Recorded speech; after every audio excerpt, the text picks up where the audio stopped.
Subchapter 5.3. The night was warm and sultry, the remnants of a passing late-season typhoon still lingering in the air, with clouds breaking overhead to reveal an array of stars. John Fox stepped out onto his balcony to enjoy a glass of wine and thought to spend only a few minutes in this humidity before returning to the air-conditioned comfort of his home. But the stars were bright and inviting, and Catherine was on his mind, so he lingered. The dampness of the air became a distant concern. Which star was she near? He gazed at them for some time, lost in thought. An uncorked bottle of wine stood on a small table next to a patio chair, and Fox had doubts that he would finish it, as it was still 3/4 full. He may have been concerned for Catherine, but not troubled enough to lose himself in drunkenness.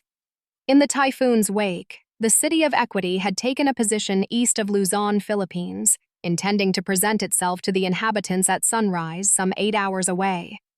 Natural disasters were events of which the province was quick to take advantage. For this occasion, the city's eminent minister saw fit to settle the floating metropolis over Limon Bay, hovering 3,000 feet above the sea, then wait for daybreak, ensuring a messianic appearance with the sun rising behind it. Fox was completely unaware of his presence, absorbed in the heavens above. "Good evening, Mr. Fox. May I join you?" Fox jumped and spun around. Before him, standing on top of a wall that separated the balcony from the adjoining residence, a tall young man of athletic build and wearing a tech suit of some kind gazed down at him from his high position. Fox was unfamiliar with tech-related devices, but the black suit on the stranger's body appeared similar to what soldiers wore in the military. Dark brown hair peeked around the edges of an open face shield of his helmet. Startled, Fox demanded, "Who are you? What's the meaning of this?" "Forgive my intrusion, Mr. Fox, but I mean you no harm." The young man's voice seemed sincere and carried no darkness or trace of malice. His blue eyes appeared kind and intelligent, but Fox was far from being at ease. "What do you want?" "To ask you a question. When I have gotten an answer, I will leave you in peace." "I will take questions from people who have a name." "I have been called Angel in the past." Fox gripped his glass, having almost dropped it at the man's sudden appearance. "Ask your question." "Do you care about Catherine, Mr. Fox?" Fox's face went slack. "How do you know Catherine? What's your relationship to her?" "The purpose of my visit is not to discuss my relationship with Catherine, but yours. Do you care about her?" Fox hesitated as he turned that over. His voice softened. "I care for her as if she were my own daughter. A day will come when you must choose between allegiance to the provenance or Catherine's safety." "What are you getting at?" "If you care for her and your desire for her well-being surpasses your devotion to the provenance, we want to talk to you." "We? Who are you talking about?" "And what makes you think I would question my loyalty to the provenance?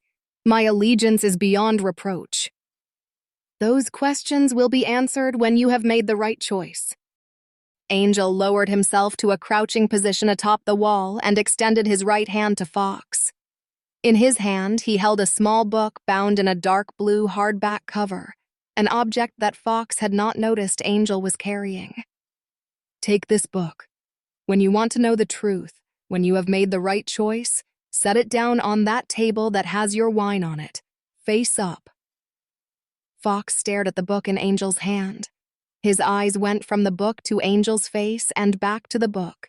After a moment of thought, curiosity drew him near Angel, and he took the book. "Leave it there overnight on the day you make the right decision," Angel said. "That will be the sign you have chosen in Catherine's favor." Angel rose to his feet. "We will find you." "But how will you—" Angel leaped off the wall and disappeared over the edge.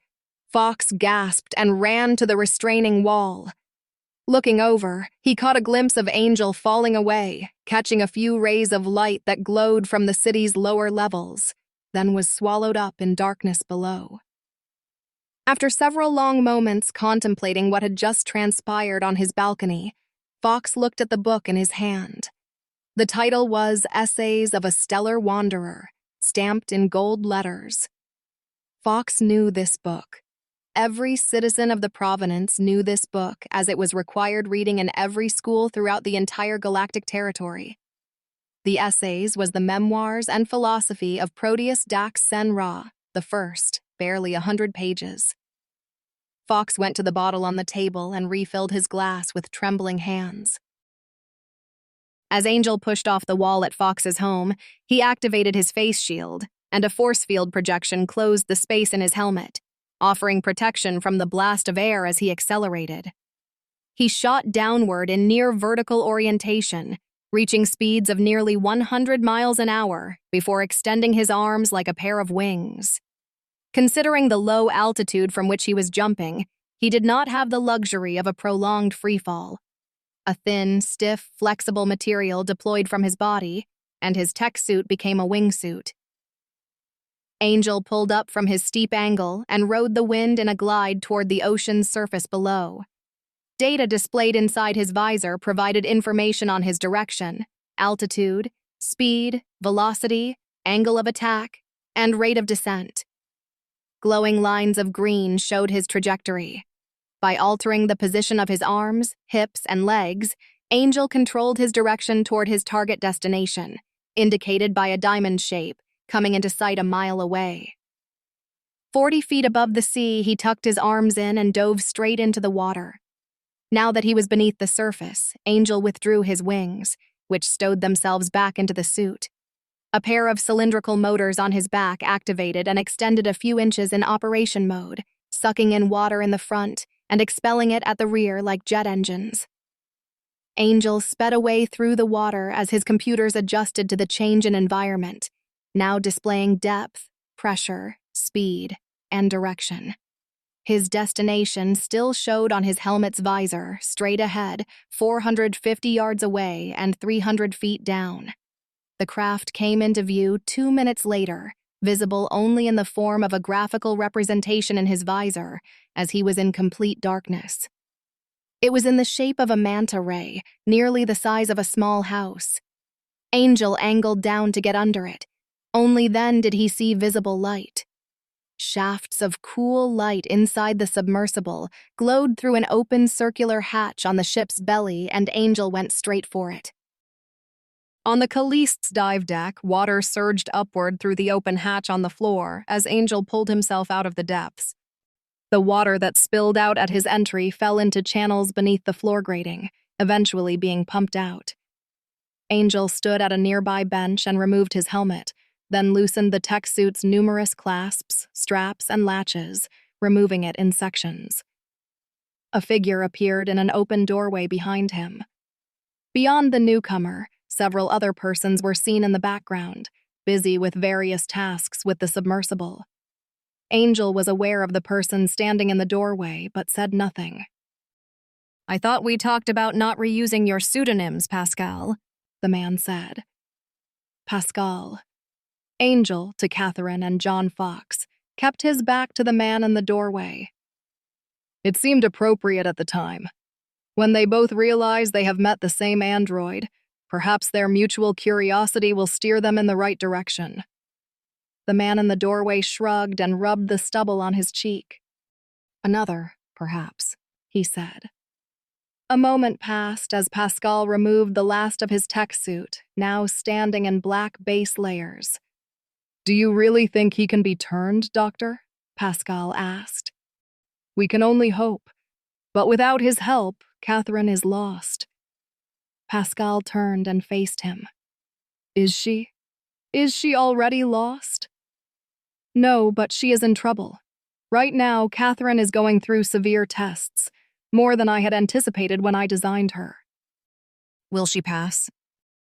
In the doorway, Dr. Mercer shook his head and turned away. "I don't know." This concludes the audiobook version of The Stars Rain Down, Book 1, Who Owns You, by Glenn Thomas. The story of Catherine, Rick, and QR continues in Book 2 of The Stars Rain Down. Acknowledgements. The book you hold in your hands, either in its physical form or digital, would not be there without the assistance of several noted and gifted individuals. This writer thanks fellow novelist Mark Rasmussen for his generous advice and guidance in the editing phase, and the phalanx of readers and editors who have shared their valuable notes and comments. Thanks also go to my sisters, D. Thomas Treadwell, who provided keen-sighted proofreading, and Linnell Thomas for her kind words and support. I would be remiss to overlook the editing contribution of Heidi Schuler, a talented writer, actor, and friend. The words written here and in this book are from a grateful author. About the author.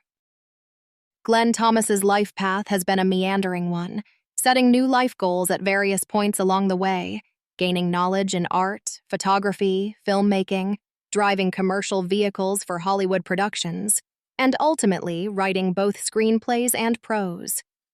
As a self-described, high-functioning daydreamer, Glenn often finds contentment in self-imposed isolation, engaging in conversations with an eclectic array of characters and personalities in the universes he creates. Once in a while, he writes their stories into scripts and novels to share with the world. From a young age, those who spent time with Glenn quickly recognized his remarkable gift of daydreaming. According to his first-grade report card, his teacher, Mrs. Hazlitt, wrote, "Glenn is on cloud 9."